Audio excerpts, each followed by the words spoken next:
Now अब हम start करेंगे जैव आवर्धन से, ठीक है। यानी आहार श्रृंखला में, जैसे कि हमने ये देखा ना, ये आहार श्रृंखला, ठीक है। आहार श्रृंखला में हानिकारक रासायनिकों की मात्रा एक पोषी स्तर से दूसरे पोषी स्तर में जाने पर वृद्धि होती है। जैसे कि अब ये घास है, ये हिरण है, ये शेर है, ठीक है। तो डेफिनेटली जब यहाँ से यहाँ तक ऊर्जा जाती है तो कुछ ऊर्जा नुकसान हो जाता है, ख़त्म हो जाता है, ठीक है। और यहाँ से यहाँ तक जाने में भी ख़त्म हो जाता है। वैसे ही इनके शरीर में रसायन भी तो होते हैं ऊर्जा के साथ साथ, ठीक है। तो लेकिन रसायन का उल्टा है, ऊर्जा में क्या होता है, कम होता जाता है, रसायन में बल्कि बढ़ता जाता है। ऐसे रसायनों की सबसे अधिक मात्रा होती है मानव के शरीर में, और इसलिए सबसे ज़्यादा रसायन किसके शरीर में होते हैं, मानव के शरीर में। देखते हो ना आप, हाइड्रोक्लोरिक एसिड, ये एंजाइम्स, पेप्सिन, ट्रिप्सिन, है ना, क्योंकि वो मानव हर चीज़ खाता है ना। करेक्ट, क्योंकि मानव किसी भी आहार की श्रृंखला में सबसे ऊपर वाला स्तर पे होता है, उच्चतम उस पे होता है मानव, है ना। आहार श्रृंखला आपस में ना, एक सेकेंड, आहार श्रृंखला आपस में प्राकृतिक रूप से जुड़ी हुई है। जैसे देखो, चूहा है, चूहे को अपना सांप भी खाता है ना, और चील भी खाता है ना। मेंढक भी खाता है। मेंढक खाता है चूहे को? नहीं, पता नहीं भाई। अब देखो देखो पौधों को खरगोश खाता है, टिड्डा भी खाता है और चूहा भी खाता है। वो कब से बोले खाते हैं? लिखा तो ये है, ठीक है। टिड्डे को मेंढक खाता है, मेंढक को सांप खाता है, सांप इसको भी खाता है, इसको भी खाता है। चील चूहे को भी खाता है, खरगोश को भी खाता है और सांप को भी खाता है। लोमड़ी खरगोश को खाती है ना। तो ये क्या है, एक दूसरे से प्राकृतिक रूप से जुड़े हुए हैं, ठीक है, समझ में आया। और इसे ही हम कहते हैं आहार जाल। क्या? आहार जाल। क्वेश्चन आएगा तब क्या लिखोगे कि आहार श्रृंखला में आपस में प्राकृतिक रूप से सभी जुड़े हुए हैं जो एक जाल का रूप ले लेती है, इसे हम आहार जाल कहते हैं, ठीक है। पर्यावरण की समस्या। पर्यावरण में बदलाव हमें प्रभावित करता है, क्योंकि देखो अभी दिल्ली में ऐसा मौसम है, कभी धूप, कभी आंधी, कभी तूफान, ठीक है। डेफिनेटली अगर हम पर्यावरण को नुकसान पहुंचाएंगे तो पर्यावरण हमें नुकसान पहुंचाएगा, ठीक है। धीरे धीरे पर्यावरण में गिरावट आ रही है, जिससे पर्यावरण की समस्याएं उत्पन्न होती है। जैसे प्रदूषण कितना फैला दिल्ली में, दिसंबर आते ही बहुत ज़्यादा पोल्यूशन होने लगता है। वनों की कटाई से क्या होता है, वर्षा पर असर पड़ता है, क्योंकि बारिश कौन लेके आते हैं, पेड़ पौधे तो बारिश लेके आते हैं, है ना। सबसे अच्छा एग्जाम्पल है ओजोन। ओजोन परत पृथ्वी के चारों तरफ से एक रक्षा आवरण है। क्या करती है ओजोन कि ना, वो ना ज़्यादातर सूरज की रोशनी को ना वो चूस लेती है और कुछ ही रोशनी को हमारे पृथ्वी तक पहुंचने देती है, क्योंकि डायरेक्ट जो ऊर्जा सूरज से आती है काफ़ी हानिकारक होती है, ठीक है। पराबैंगनी किरणें होती है, अल्ट्रा वायलेट रेज होती हैं, ठीक है। इस प्रकार से यह जीवों की स्वास्थ्य संबंधी हानि से त्वचा में कैंसर, आंख में मोतियाबिंद, हमारा जो परिरक्षा तंत्र, इम्यूनिटी सिस्टम, ये वीक हो जाता है, पौधों का नाश हो जाएगा, ठीक है। इन सब के लिए हमारे जो पृथ्वी पे क्या है, एक ओजोन लेयर है। अगर ये नहीं होता तो हमारी पृथ्वी बचती नहीं, ख़त्म हो जाती। ख़त्म मतलब क्या, कोई इंसान नहीं बचता, जीवन ही नहीं पॉसिबल होती, ठीक है। मुख्य रूप से ओजोन परत समताप मंडल में पाई जाती है। जैसे क्या लेयर होती है ना, ऊपर जाते हैं तो सबसे पहले एटमॉस्फेयर, लिथोस्फेयर, स्ट्रेटोस्फेयर आता है ना, वैसे समताप मंडल में पाई जाती है, जो कि हमारे वायुमंडल का ही हिस्सा है। अगर ये नीचे आ जाए तो एक बहुत ही घातक जहर है। ये बनता कैसे, देखो। ओजोन का निर्माण निम्न प्रकाश रासायनिक क्रिया का परिणाम है, यानी लाइट जो केमिकल रिएक्शन होता है ना प्रोसेस में, उसमें होता है। इसीलिए उच्च ऊर्जा यानी इसके अंदर होती है यूवी रेज यानी पराबैंगनी किरणें, ठीक है। इसमें से जो हमारा ऑक्सीजन होता है ना, उसमें दोनों ओ अलग हो जाते हैं, अलग अलग हो जाते हैं एटम, ठीक है, क्योंकि इस पर पराबैंगनी किरणें गिरती है और इसको अलग अलग कर देती है। फिर ये क्या करता है, एक और ऑक्सीजन अपने साथ ले लेता है, दूसरा वाला, फिर ये O3 बन जाता है, ओजोन लिखा है ना। ये ऑक्सीजन O2 अणु से संयोग माने प्लस करके जोड़कर ओजोन के अणु का निर्माण करता है। 1985 O3 1985 में पहली बार अंटार्कटिका में ओजोन परत की मोटाई में कमी देखी गई, है ना। अंटार्कटिका पता है ना आपको, जहाँ बर्फ़ ही बर्फ़ है।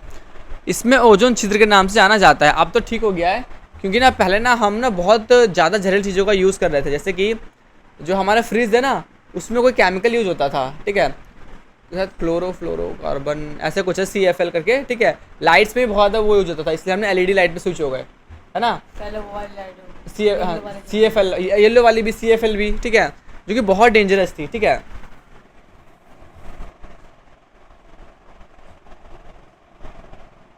ये रहा क्लोरोफ्लोरोकार्बन। ओजोन की मात्रा में इस तीव्रता से गिरावट का मुख्य कारण है मानव ना CFC यानी क्लोरोफ्लोरोकार्बन का यूज़ करता था। इसका उपयोग जैसे कि वो होता है ना फ्रीजर में, ठीक है, और अपना जो अग्निशमन होता है आग बुझाने के लिए जो होते हैं उसमें यूज़ होता था, ठीक है। फिर 1987 में संयुक्त राष्ट्र पर्यावरण का UNEP ने क्या किया, सबने देशों ने मिलकर बोला कि इसको बैन कर दिया जाएगा CFC को, ठीक है। मतलब बैन नहीं, लिमिटेड वे में यूज़ किया, कम इस्तेमाल किया जाएगा, ठीक है।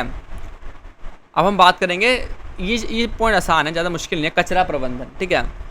आज के समय में अपशिष्ट माने वेस्ट, है ना, वेस्ट को निपटाना एक बड़ी समस्या है, हमारे पर्यावरण को प्रभावित करती है, हमारे जीवन शैली का बड़ा हिस्सा कचरा में निपटाने में चला जाता है। देखते ना गली में लोग कितना लड़ाई करते हैं कभी कभी कचरे के लिए, रोड पे भी, है ना, हर तरफ गंदगी पड़ी रहती है, क्योंकि वेस्ट मैनेजमेंट सबसे इम्पॉर्टेंट है। और दिल्ली में तो कितने बड़े बड़े पहाड़ है कचरों के, है ना, दिल्ली में नहीं, हर राज्य में है, जयपुर में भी ऐसी है, बंगाल में भी ऐसी है।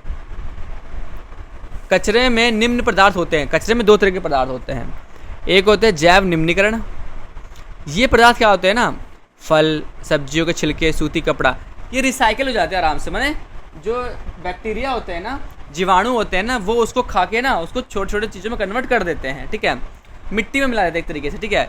लेकिन ये होते हैं जो कन्वर्ट नहीं होते हैं, जिसे कहते हैं अजैव निम्नीकरण, जैसे प्लास्टिक, पॉलीथीन, है ना, धातु, रेडियो एक्टिव अपशिष्ट, इनको कन्वर्ट कर सकते हैं क्या, नहीं, ठीक है। जो पदार्थ के छोटे घटकों में बदल जाने में काफ़ी मुश्किलें आती हैं, इसीलिए सभी पदार्थ का अपघटन नहीं हो पाता है।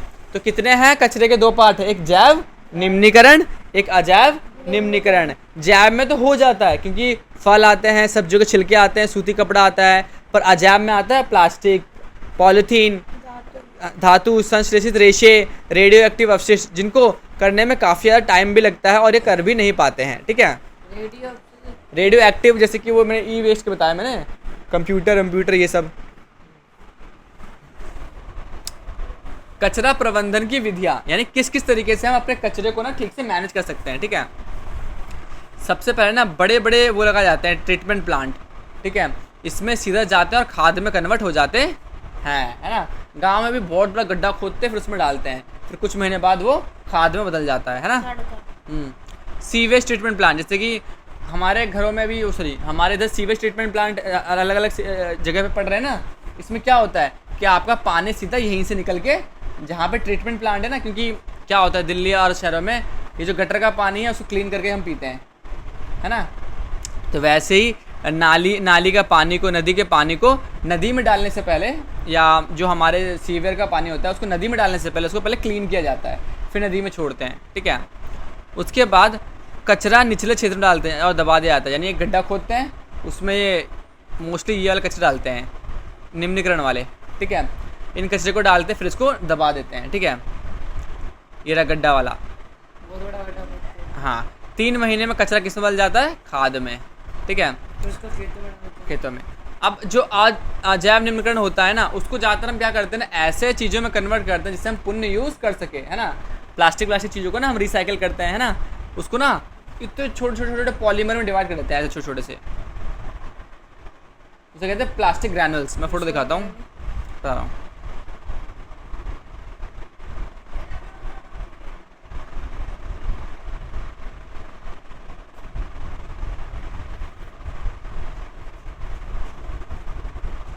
ऐसे छोटे छोटे टुकड़ों में प्लास्टिक को कन्वर्ट कर दिया जाता है, फिर इसमें चीज़ें बनाई जाती हैं।